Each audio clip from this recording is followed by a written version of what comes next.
أعوذ بالله من الشيطان الرجيم بسم الله الرحمن الرحيم والصلاة والسلام على سيدنا محمد أشرف المرسلين وخاتم النبيين وعلى آله وصحبه وسلم تسليما كثيرا رب اشرح لي صدري ويسر لي أمري واحلل عقدة من لساني يفقهوا قولي.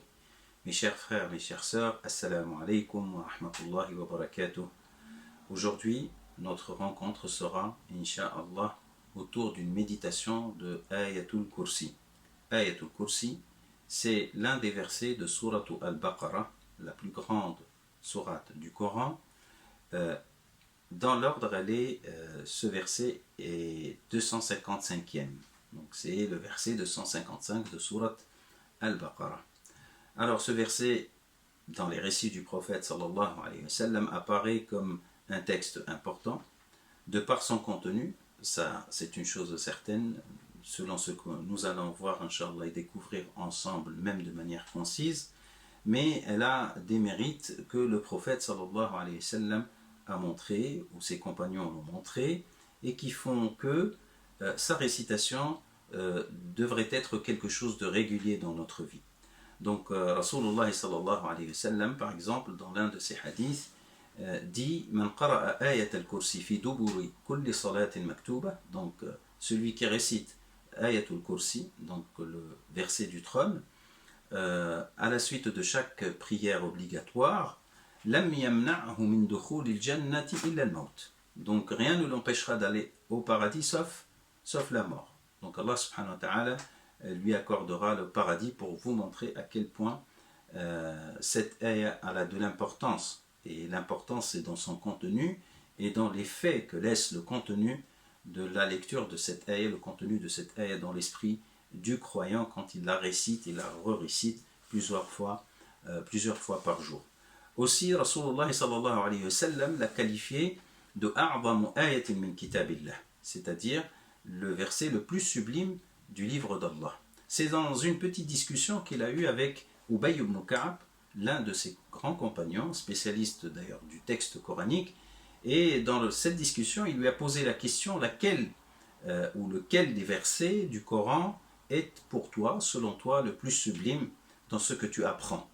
Et Ubay ibn Ka'b qui répond dans ce hadith, Allahu la ilaha illa huwa al-hayyul qayyum. Donc il a répondu en disant le début de ce verset. Commençons, Inch'Allah, par la lecture, la récitation de ce verset, et puis on essaiera, Inch'Allah, de s'arrêter à chaque fois, chacune des parties pour donner quelques significations, quelques enseignements avec l'aide d'Allah subhanahu wa ta'ala.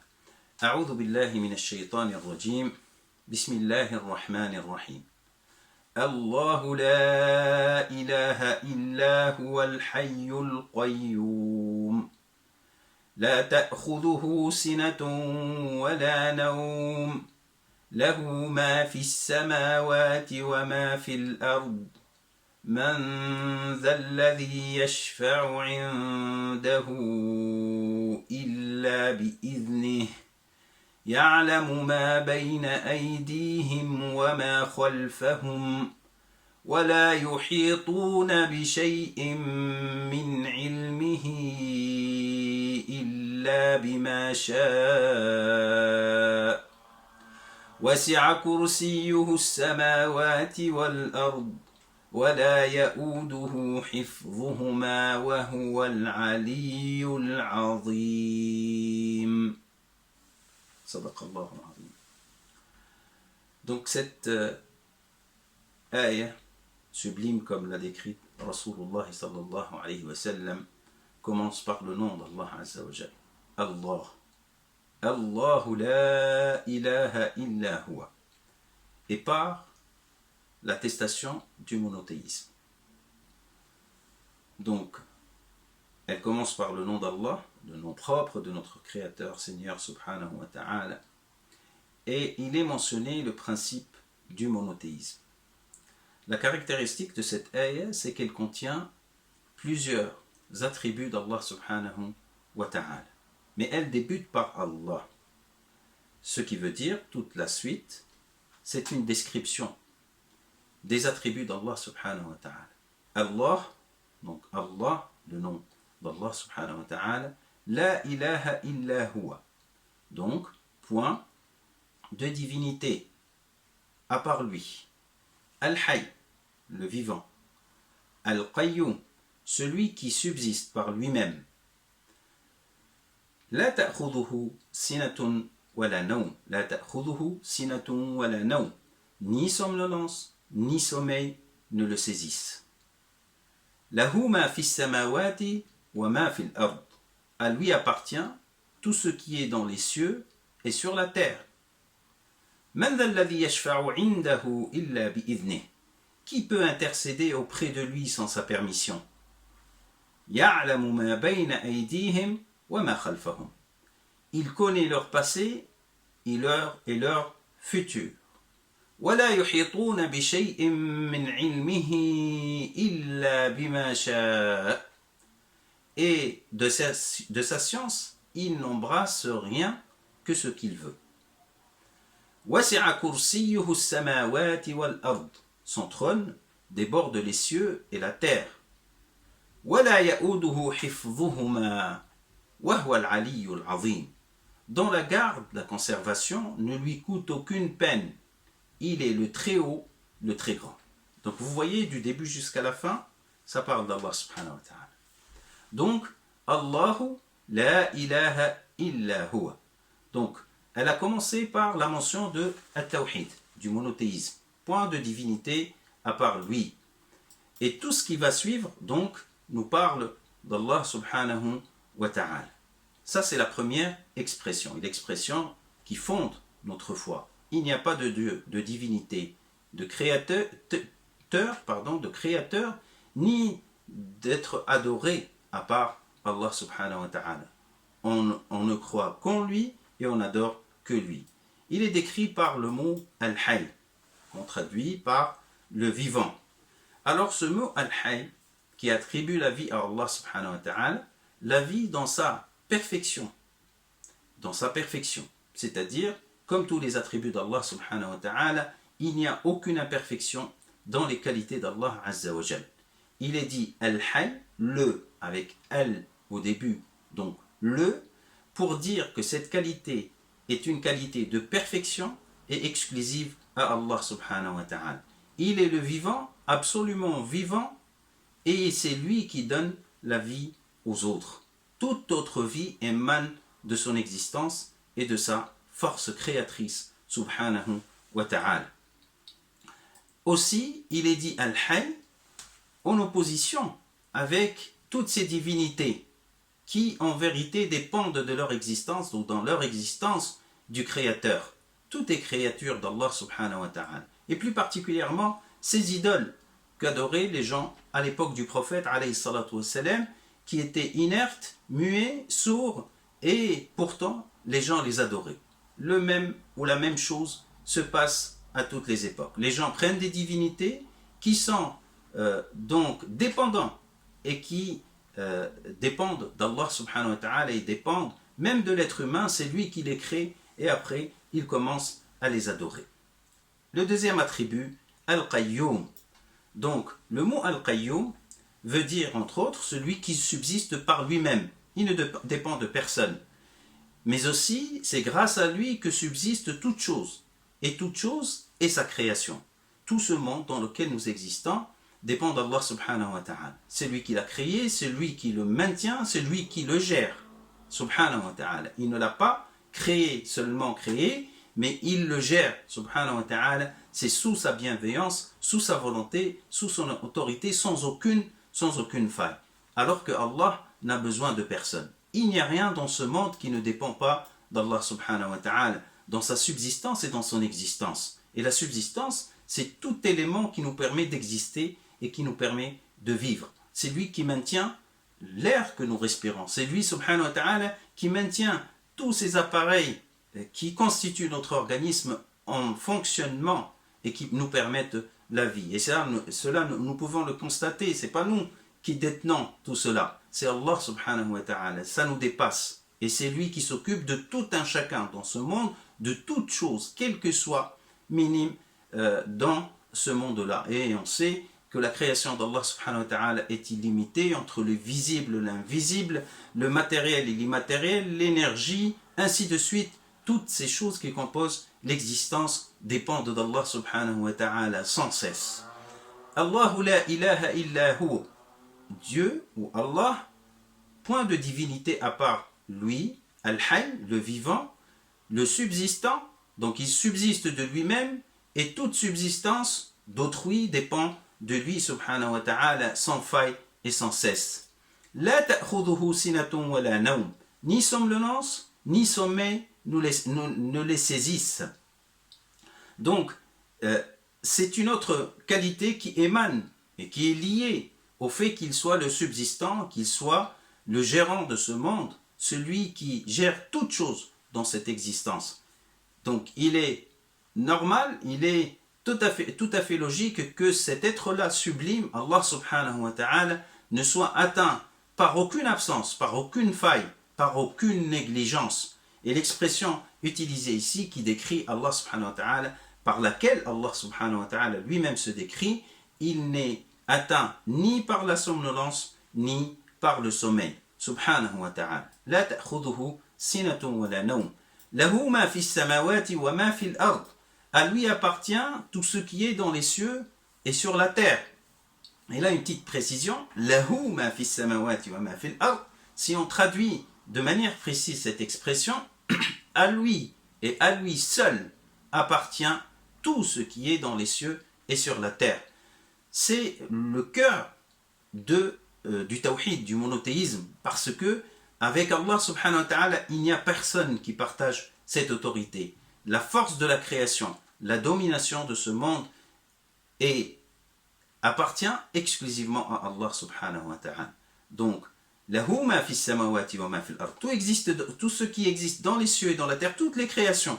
Et l'expression, elle est ouverte sur ce que nous connaissons, ce que nous ne connaissons pas, et ce que nous ne connaissons pas est énormément plus vaste que ce que nous connaissons. Lahu ma fi samawati wa ma fi al-ard. Pour nous expliquer la royauté d'Allah subhanahu wa ta'ala et l'immensité de sa royauté et de son autorité. Man dha alladhi yashfa'u 'indahu illa bi'idhnihi. Qui peut intercéder auprès de lui sans sa permission? C'est une formule interrogative. Autrement dit, il n'y a personne qui peut intercéder auprès de lui sans sa permission. Dans l'explication de ce passage, les savants disent que ça parle de deux choses. D'une, tout être qui est utilisé dans ce monde ici-bas comme intermédiaire. D'accord? Qu'il soit un être humain ou tout autre être, une créature d'Allah subhanahu wa ta'ala, et pour le savoir, à l'époque du prophète alayhi salatu wa salam, tous ces idoles qui étaient toutes ces idoles qui étaient adorées à son époque étaient adorées sous prétexte de rapprocher les gens d'Allah subhanahu wa ta'ala. Donc c'était des intermédiaires. Et pratiquement dans l'ensemble des confessions et des religions, on retrouve ce statut d'intermédiaire, d'accord, quel que soit le degré de sacralité qu'on lui donne. Et Allah subhanahu wa ta'ala nous dit qu'il n'y a pas d'intermédiaire entre lui et sa créature. Dans l'au-delà, Allah il a donné cette autorité d'intercession, à shafa'a, à celui qui choisit et à celui qui mérite. Donc celui qui mérite de cette shafa'a. Et elle ne peut se passer qu'avec la permission d'Allah subhanahu wa ta'ala. Il n'y a personne qui soit au-dessus parce qu'il est fort ou parce qu'il a une puissance quelconque qui n'émane pas de l'autorité d'Allah subhanahu wa ta'ala. Donc ce principe détruit tout intermédiaire entre Allah subhanahu wa ta'ala et ses créatures et nous empêche, nous, les mortels, les hommes, de s'appuyer sur qui que ce soit en dehors d'Allah azza wa jalla. Notre contact est direct avec lui. Tous ces charlatans, toutes ces personnes qui prétendent une puissance quelconque, une bénédiction quelconque, ils sont des menteurs. Seul Allah subhanahu wa ta'ala accorde à celui qui veut ce statut le jour du jugement, après la mort de tout le monde. Allah donnera à qui il veut l'autorité d'intercéder avec justice et miséricorde. يَعْلَمُ مَا بَيْنَ أَيْدِيهِمْ وَمَا خَلْفَهُمْ وَلَا يُحِيطُونَ بِشَيْءٍ مِّنْ عِلْمِهِ إِلَّا بِمَا شَاءَ. Un autre sujet, le sujet de la science. Il n'y a que Allah qui sait, subhanahu wa ta'ala, l'avenir et le passé Des fois, on parle que de l'avenir, mais le passé aussi, c'est une chose qui dépasse la connaissance des hommes. C'est pour ça qu'il y a des historiens, des recherches archéologiques. Vous savez, Allah subhanahu wa ta'ala connaît le détail de tout ce qui s'est passé avant. Donc nous, on est incapable de le savoir. Vous voyez toutes ces difficultés. Les gens parlent souvent de l'avenir. On ne connaît pas l'avenir, on ne peut pas connaître l'avenir. Et le passé, est-ce que tu es capable de le restituer? Tu peux restituer l'histoire de ta famille, par exemple, dans ces détails. Tu es incapable. L'histoire de l'humanité, ça nous dépasse. Donc Allah subhanahu wa ta'ala, il connaît le passé, tout le passé, et il connaît l'avenir, tout l'avenir. Par contre, ce sont des qualités qui sont exclusives à Allah subhanahu wa ta'ala. Tout ce qu'on était en train de dire depuis le début, c'est des qualités exclusives dans leur perfection d'Allah subhanahu wa ta'ala. Donc il n'y a que Allah. Personne ne peut nous prétendre aujourd'hui qu'il est capable de connaître l'avenir. D'accord? Ce n'est que spéculation, ce n'est qu'un acte de devin et qui n'a aucune crédibilité. Et en islam, on est dans cette conviction, et toute conviction contraire, elle remet en question notre foi. C'est pour ça qu'il faut faire très attention. Et cette ayatul kursi, elle répète les notions de tawhid, toutes les notions fondamentales du monothéisme, pour que le musulman puisse les entretenir dans son cœur et puisse être attentif quand il est dans la pratique pour ne pas tomber dans ce qui contredit at-tawhid. Donc Allah, il sait ce qui est passé et il sait ce qui est à venir. Par contre, les hommes, ils sont incapables. Les hommes sont incapables de cerner la science d'Allah subhanahu wa ta'ala. وَلَا يُحِيطُونَ بِشَيْءٍ مِّنْ عِلْمِهِ إِلَّا بِمَا شَاءَ. Et de sa science, il n'embrasse rien que ce qu'il veut. Alors cette expression وَلَا يُحِيطُونَ بِشَيْءٍ مِّنْ عِلْمِهِ إِلَّا بِمَا شَاءَ, sauf s'il le permet et dans les limites de ce qu'il permet. Donc Allah subhanahu wa ta'ala nous autorise de connaître et nous autorise quoi connaître. D'accord? On n'a pas cette science absolue. Vous voyez, l'homme, avec toute la science qu'il a pu acquérir depuis des siècles et des siècles, il est incapable d'apporter des réponses à des choses qui nous font défi aujourd'hui. D'accord? Donc l'homme, il est limité et il faut qu'il reconnaisse ses limites. Et ça, c'est une leçon morale pour tout un chacun parmi nous. Des fois, on apprend quelques petites choses et on commence à prétendre connaître des savants et des connaisseurs, alors que nous sommes vraiment limités dans nos connaissances. Allah subhanahu wa ta'ala dit وَمَا أُوتِيتُم مِّنَ الْعِلْمِ إِلَّا قَلِيلًا. Vous n'avez reçu de la connaissance, du savoir que très peu, très peu. Et dans ce très peu, il est partagé par l'ensemble des hommes. Donc, on n'a rien devant la connaissance d'Allah subhanahu wa ta'ala. C'est un rappel à l'humilité, à la modestie, et que chacun reconnaisse ses limites, à l'échelle humaine ou à l'échelle individuelle. Seul Allah subhanahu wa ta'ala sait. Et nous prions Allah subhanahu wa ta'ala pour qu'il nous accorde le savoir. وَقُلْ رَبِّ زِدْنِي عِلْمًا. Et dit, ô mon Seigneur, ajoute-moi en savoir, augmente ma connaissance, parce que c'est lui aussi qui détient les clés du savoir. Qu'Allah subhanahu wa ta'ala nous apprenne et fasse que nous soyons fidèles à ce que nous apprenons. وَلَا يُحِيطُونَ بِشَيْءٍ مِّنْ عِلْمِهِ إِلَّا بِمَا شَاءَ. Et de sa science, il n'embrasse rien que ce qu'il veut.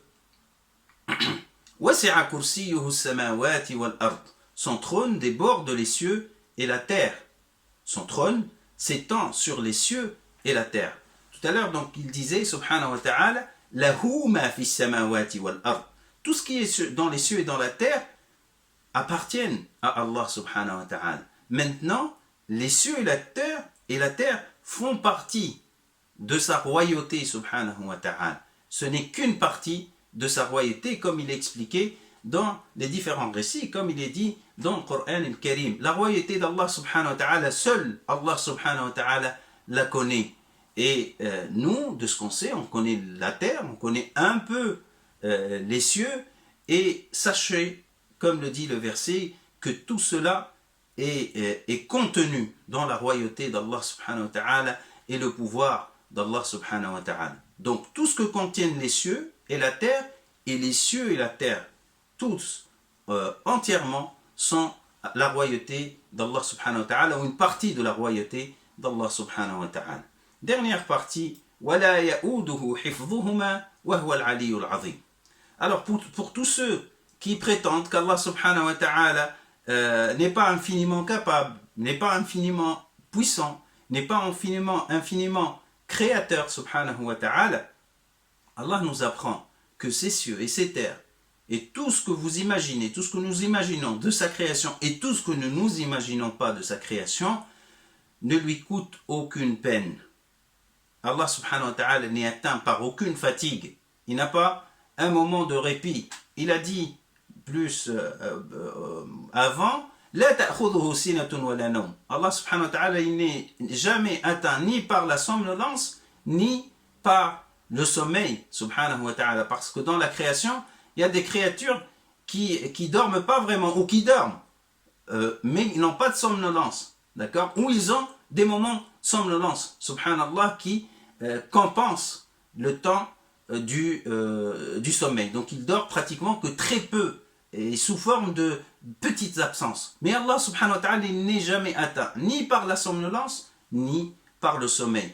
Et donc, la ya'uduhu hifdhuhuma, aucune peine, il n'est jamais accablé, point accablé par la gestion et la préservation de ce monde. Et Allah subhanahu wa ta'ala dit hifdhuhuma, c'est-à-dire la préservation, et nous ressentons tous cette immense force d'Allah subhanahu wa ta'ala qui maintient l'ordre dans ce monde et qui maintient l'organisation parfaite de ce monde, l'œuvre de notre Créateur subhanahu wa ta'ala. وَلَا يَؤُودُهُ حِفْظُهُمَا وَهُوَ الْعَلِيُّ الْعَظِيمُ. وَهُوَ الْعَلِيُّ الْعَظِيمُ. Il est le très haut. Il est très haut par rapport à tout ce qui existe dans ce monde. Allah subhanahu wa ta'ala, il est le superbe. Allah subhanahu wa ta'ala, il est au-dessus de toutes choses. Et il est infiniment grand, il est infini et il est sans commune mesure. وَهُوَ الْعَلِيُّ الْعَظِيمُ. Donc, vous voyez bien, subhanallah, cette ayah, elle a contenu plusieurs des qualités de notre Créateur subhanahu wa ta'ala. Elle a déterminé le sens du tawhid, le sens du monothéisme, le fond, le cœur de la foi que doit avoir l'être humain, avec certitude et avec science pour nous montrer que seul Allah subhanahu wa ta'ala est digne d'être adoré, d'être suivi, de se soumettre à lui subhanahu wa ta'ala et personne d'autre à part lui. C'est une ayah aussi qui nous donne l'assurance et la sécurité, le sentiment d'être sous la bienveillance d'Allah subhanahu wa ta'ala. Donc on se sent en sécurité et c'est pour ça au moment où on a peur, on récite ces versets. Au moment où on va dormir, on récite ce verset et on répète ce verset parce qu'il donne à chacun d'entre nous cette certitude en la bienveillance d'Allah subhanahu wa ta'ala, une vraie bienveillance, une bienveillance absolue de sa part subhanahu wa ta'ala. Cette ayah nous parle de la science d'Allah subhanahu wa ta'ala, l'infiniment omniscient, et elle nous décrit la petitesse, l'infiniment petit de notre connaissance. Ça nous apprend l'humilité, ça nous donne envie d'apprendre et de lui demander subhanahu wa ta'ala d'apprendre ou de nous donner le savoir. Elle nous apprend aussi qu'il n'y a aucun intermédiaire entre nous et notre Créateur, qu'il soit exalté subhanahu wa ta'ala. Le lien avec le Créateur est direct et Allah subhanahu wa ta'ala a prescrit dans l'islam, dans la pratique cultuelle de l'islam, tout ce qu'il faut pour que nous soyons connectés à lui tout le temps, sans aucun obstacle. Cette ouverture envers Allah subhanahu wa ta'ala qui ne dépend de personne, de qui que ce soit, elle ne dépend que de notre foi et de notre lien avec lui subhanahu wa ta'ala. Nous prions Allah subhanahu wa ta'ala pour qu'il nous apprenne ce que nous ignorons, qu'il nous donne la sagesse, qu'il nous fasse suivre le meilleur de ce que nous apprenons et qu'il ouvre nos cœurs à la compréhension du texte coranique. Sachez mes chers frères, mes chères sœurs, que l'explication prendra beaucoup plus de temps, mais vous voyez à chaque passage de lecture du livre d'Allah subhanahu wa ta'ala, on ne repart pas bredouille, on sort avec quelque chose de bénéfique qui nous aidera, Inch'Allah, pour avoir un esprit meilleur, un cœur meilleur et un comportement meilleur, Inch'Allah, dans notre existence. Je prie Allah subhanahu wa ta'ala pour qu'il nous apprenne et qu'il nous guide à mettre en pratique ce que nous apprenons. إنه سميع مجيب الدعاء أقول قولي هذا وأستغفر الله لي ولكم إنه هو الغفور الرحيم والسلام عليكم ورحمة الله تعالى وبركاته.